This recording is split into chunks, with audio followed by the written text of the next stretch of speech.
اعوذ باللہ من الشیطان الرجیم بسم اللہ الرحمن الرحیم اللہم صلی علی سیدنا مولانا محمد وعلی آلہ وصحبہ وبارک وسلم۔ معزز و محترم و مکرم و محتشم شرکاء تفسیر القرآن کورس، اللہ رب العزت کا بے پایاں لطف و کرم اور آقا کریم علیہ الصلاۃ والسلام کے نالین مبارکہ کے تصدق سے آج ہم ایک دفعہ پھر اپنے تفسیر القرآن کورس میں شریک ہیں۔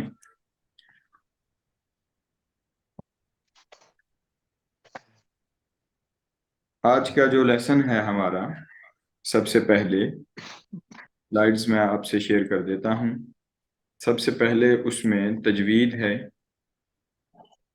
تو تجوید ہوتا ہے، تجوید کے تھوڑے قواعد ہم پڑھتے ہیں۔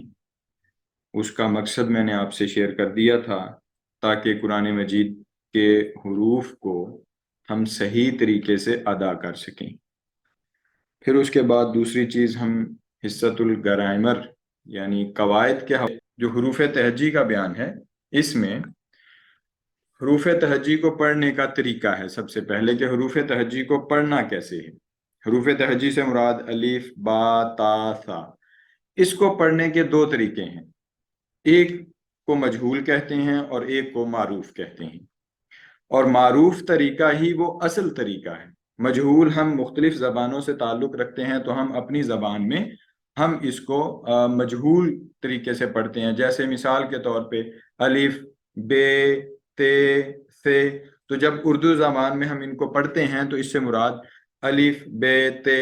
تو یہ جو طریقہ ہے، اس طریقے کو کہتے ہیں کہ یہ مجہول ہے، معروف نہیں ہے۔ اور اس کا معروف طریقہ کیا ہے؟ معروف طریقہ ابھی آپ کے سامنے شو ہو رہا ہے کہ اس کو معروف ایسے پڑھنا ہے، الف، با، تا، ثا، جیم۔ تو یہ اس کا معروف طریقہ ہے، اور یہ لکھا ہوا ہے جیسے اسی طرح سے ہی پڑھنا ہے۔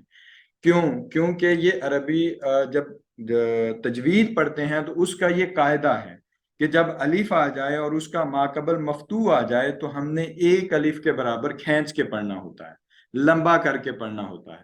تو یہ جب الف آیا پھر اس کے بعد با، تو با نہیں، تا، با، تا، ثا، ثا، ثا، جیم، الف، با، تا، ثا، جیم، جیم، ہا۔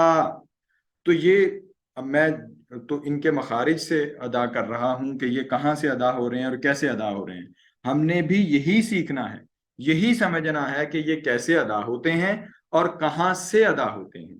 تو ابھی میں آپ لوگوں کے سامنے پڑھتا ہوں، آپ نے کوشش کرنی ہے کہ میرے بعد پڑھیں۔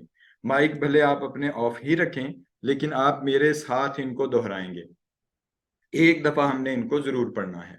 الف، با، تا، ثا، جیم، ہا، ہا، دال، زال، را، زا۔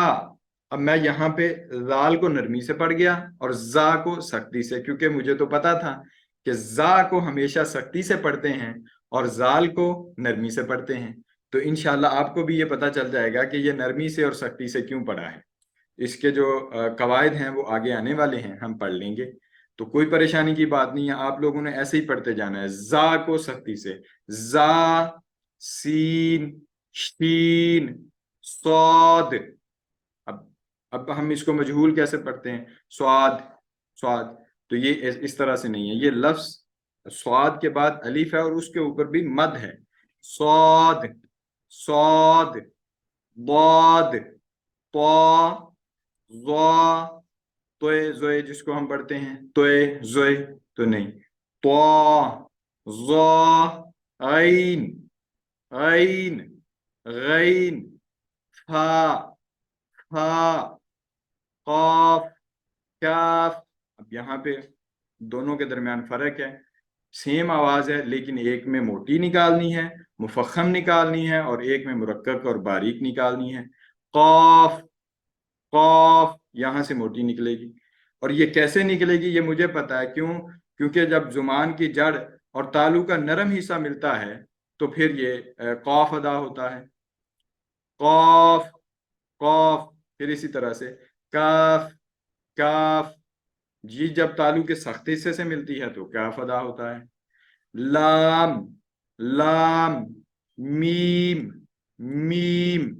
نون نون. واو واو. یہ ایک کلیہ یاد رکھ لیں کہ دنیا کا کوئی شخص واو کو بغیر ہونٹ گول کیے ادا نہیں کر سکتا. یعنی اگر کوئی کہے نا کہ میں اعوذ پڑھنا چاہتا ہوں تو وہ اعوذ کبھی نہیں پڑھ سکتا جب تک اسے یہ پتا نہیں ہے کہ واو ہونٹ گول کر کے ادا ہوتی ہے. وہ اعوذ پڑھتا رہے گا اعوذ اعوذ. ٹھیک.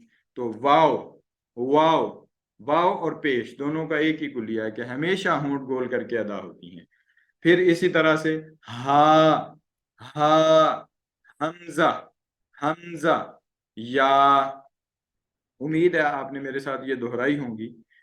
تو آگے چلتے ہیں. یہ حروف تہجی